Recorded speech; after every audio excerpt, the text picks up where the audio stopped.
Students, whatever homework is given to you, you have to submit it on the very next day between 8 am to 1 pm to the given WhatsApp number, and it is compulsory to submit your homework as your attendance will be marked on the basis of your submission.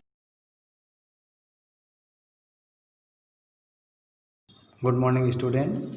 કાલે આપણે જે ને ગુજરાતીમાં ધરતીના આંસુ એ જે કાલે વાંચી ગયા અને સમજી ગયા, તો એના આગળ આપણે એના આજે સવાલ જવાબ વિશે ચર્ચા કરીશું. તેમાં પહેલો શું છે? સૌથી પહેલાં શબ્દાર્થ છે. શબ્દાર્થ એટલે વર્ડ મિનિંગ, બરાબર. તો આ પહેલો શબ્દ છે આગ. તો આગનો અર્થ શું થાય? અગ્નિ. આગ એટલે અગ્નિ, जिसको हम फायर बोलते हैं ना वो. પછી છે ઢેર. तो ढेर એટલે થાય ઢગલો. ढगलो जैसे रेती का ढगला होता है ऐसे. वही जो खेत, तो खेत में साथ है खेतर, जिसको हम फार्म कहते हैं, बराबर. पछी जे भौम. भौम એટલે जमीन, धरती यानी. पछी जे वेदना. वेदना और શું થાય? पीड़ा, जिसको हम दुख ऐसे बोलते हैं. पछी છે आग. तो आपનો अर्थ થાય आकाश, जिसको हम स्काई बोलते हैं, बराबर. पछी છે ઝેર. ઝેર એટલે विष, जिसको हम पॉइजन बोलते हैं, बराबर. पछी है स्वार्थ. स्वार्थ એટલે થાય પોતાનું જુએ તે, એટલે जिसको जिसले हम इंग्लिश में इसको बोलते हैं सेल्फिश, स्वार्थी, सिर्फ अपना मतलब देखने वाला वो होता है. पछी है डीम. डीम એટલે पर्वत. डीमનો શું થાય? पर्वत, जिसको हम माउंटेन बोलते हैं, बराबर. पछी गेलूड़ो. गेलूड़ो એટલે गांडो, जिसको हम पागल के बोलते हैं ना, इसको. पछी है धरा. धरा એટલે पृथ्वी, जिसको हम अर्थ बोलते हैं. पछी है देह. देह એટલે शरीर, जिसको हम बॉडी कहते हैं, बराबर. पछी है मानव. तो मानव એટલે मनुष्य, बराबर. पछी है महेर. महेर એટલે आशीर्वाद. પછી છે सूरा. सूरा શું था? हिम्मत वाला, जिसको हम बहादुर कहते हैं ना, हिम्मत वाला वो, बराबर. હવે એના પછી શું છે? વિરોધી શબ્દ. વિરોધી શબ્દ એટલે અપોઝિટ વર્ડ लिखना है. તો આ પહેલો છે આગ. આગનો વિરોધી તો શું થશે? વાયુ, બરાબર. પછી બીજો છે માનવ. તો માનવનો વિરોધી થશે દાનવ. પછી ત્રીજો છે ઝેર. તો ઝેરનો વિરોધી થશે અમૃત. પછી ચોથો છે સ્વાર્થ. તો સ્વાર્થનો વિરોધી થશે નિસ્વાર્થ. અને પછી પાંચમો છે આબ. તો આપનો વિરોધી થશે ધરતી, બરાબર. હવે એના પછી છે વિદ્યાર્થી પ્રવૃત્તિ. તો વિદ્યાર્થી પ્રવૃત્તિમાં પહેલો પ્રશ્ન કયો છે? પહેલો છે ખૂટતા શબ્દો મૂકી પંક્તિ પૂર્ણ કરો. આપણે ખૂટતા શબ્દો મૂકી જે પંક્તિ છે ને, કાવ્ય પંક્તિ એ પૂરી કરવાની છે. તો આ પહેલું જે છે એ છે સ્વાર્થ ખાલી જગ્યા માનવ આજે. સ્વાર્થ ખાલી જગ્યા માનવ આજે. તો આ પહેલેમાં શું આવશે? ઘેલુડો. તો સ્વાર્થ ઘેલુડો માનવ આજે, બરાબર. પછી બીજું છે ખાલી જગ્યા ક્યાંથી તન ભીંજાવે. તો આમાં શું આવશે? વાદળ. વાદળ ક્યાંથી તન ભીંજાવે, બરાબર. પછી ત્રીજો છે વૃક્ષો કાપે ખાલી જગ્યા બનાવે. તો આમાં શું આવશે? મિલો. વૃક્ષો કાપે મિલો બનાવે, બરાબર. પછી ચોથો છે ડૂબાડે ખાલી જગ્યાના દેહ. તો આમાં શું આવશે? ધરાના. ડૂબાડે ધરાના દેહ, બરાબર. પછી પાંચમો છે ખાલી જગ્યા વાતો સમજો સૂરા. તો આમાં શું આવશે? નીરવ. નીરવ વાતો સમજો સૂરા, બરાબર. હવે એના પછી જે પ્રશ્ન બીજો છે ને એ શું છે? નીચે આપેલા પ્રશ્નોના उत्तर 2-3 वाक्य में लखो. यानी नीचे जो क्वेश्चन दिए हुए ना, उसके 2-3 सेंटेंस में हमको आंसर लिखने हैं. तेमा पहलो है धरा केम आंसू आवे छे. मतलब धरा यानी धरती क्यों आंसू बहाती है. तो आनो जवाब शू आवशे? मनुष्य वृक्षों कापे छे, मीलो बनावे छे ने मनमानी करे जाए छे, जेथी धरती पर आग वरसे छे, आथी धरा आंसू बहावे छे. मतलब मनुष्य पेड़ काट रहा है, मील बनाता है और अपनी मनमानी कर रहा है, जिससे धरती पर आग बरस रही है. यानी खूब गर्मी पड़ रही है. आग बरसी ले खूब ज गर्मी पड़े छे, इसलिए धरा जो है ना धरती आंसू बहा रही है. ख्याल आयो? હવે બીજો છે वाहनों में शू भरेलू है।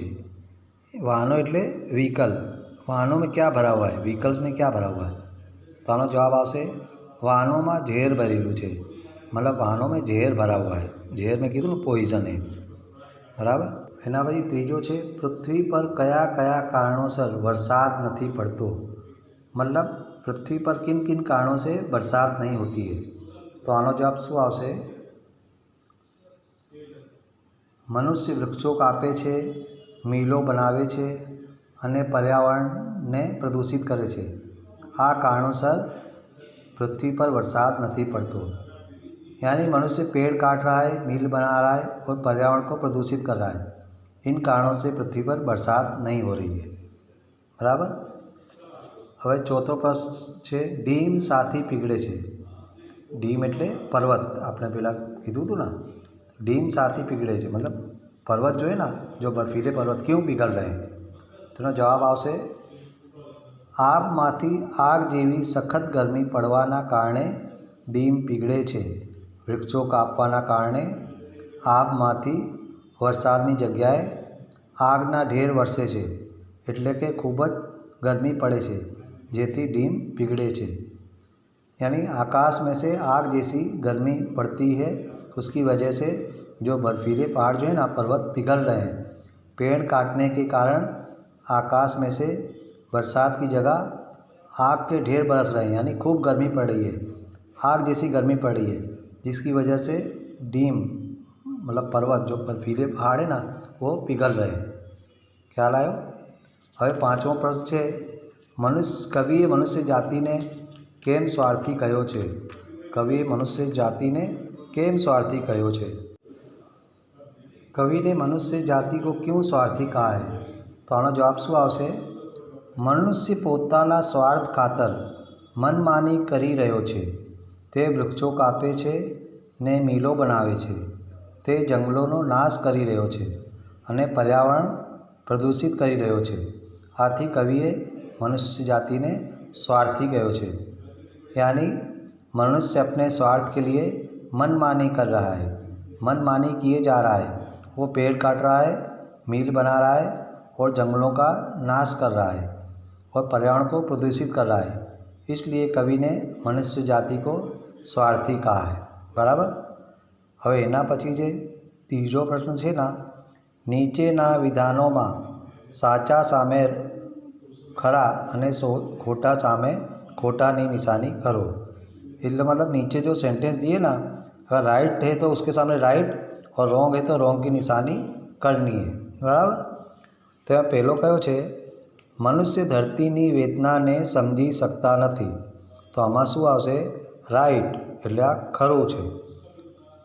भाई बीजू है मनुष्य निस्वार्थ थईने सौना काम करे छे। तो आ खोटो है, तो आमां शुं आवशे रॉन्ग, बराबर। भाई तीजो है मनुष्यो वृक्षों कापीने जंगलोनो नाश करे छे। तो आ साचुं छे, तो आमां शुं आवशे राइट। भाई चौथो है समुद्रना किनारा पर ठेर ठेर घऊना पाक थाय छे। तो आ शुं छे खोटुं छे, तो आमां आवशे रॉन्ग। भाई पांचमो है ओछा वृक्षों ने लीधे पृथ्वी तपे छे। आ साचुं छे, तो आमां शुं आवशे राइट, बराबर। हवे आना पछी चौथो प्रश्न है काव्य पंक्ति पूर्ण करो, यानी इनको पोयम पूरी करनी है। तो आमां जो पहली जो काव्य पंक्ति है ना, एमां पहलू है आगळ झेर भरेला अने छेल्ले छे जाय। तो आ आपणे वच्चेनी काव्य पंक्ति पूरी करवा छे। तो आमां कई रीते लखीशुं झेर भरेला वाहन आतो जोने लईने जाय, भूली धरानी वेदना मनमानी करे जाय, बराबर। अने हवे बीजो है डीम पिगाड़े अने छेल्ले छे सूरो। तो आमां आपणे कई रीते काव्य पंक्ति पूर्ण करीशुं डीम पिगाड़े ध्रुवो बेवना डूबाड़े धरा ना दे, मानव क्या जी पाक पकोसे ठेर ठेर मीठाना खेत, स्वार्थ खेलूड़ो मानव वाजे भूल्यो भोमनी महेर नीरव वातो समझो। आ रीते थशे, बराबर। हवे एना पछी जे छे शब्दार्थ, यानी हमको वर्ड मीनिंग लिखने। तो एमां पहलो शब्द कयो छे डीम। डीम एटले पर्वत। जिसको हम माउंटेन बोलते हैं। पछी है धरा, धरानो शू थशे पृथ्वी, जिसको हम अर्थ बोलते हैं, बराबर। पछी तीजो है देह, देह एटले शरीर, जिसको हम बॉडी कहते हैं, बराबर। भाई चौथो है वेदना, वेदना एटले पीड़ा, जिसको हम दुख कहते हैं, बराबर। हवे एना पछी छठो प्रश्न है जोड़नी सुधारो, एन हमको राइट मीनिंग जो मात्रा मिस्टेक करके हमको सही लिखनी है। तो पहलो जो शब्द है नीरव, तो आम नी में जो नानी मात्रा है ना, तो आम मोटी मात्रा आवशे नीरव, बराबर। भाई बीजो है पीगाड़े, तो आमा पण शुं छे पी में जो नानी मात्रा है ना ये मोटी मात्रा आवशे पीगाड़े, बराबर। भाई तीजो है कुदरत, तो कुदरत में कू जो है मोटो ऊ है ना, तो आम नानो ऊ आवशे कुदरत। अने पछी है चौथो आंसू, तो आंसू आ ऊपर बिंदी आवशे आंसू।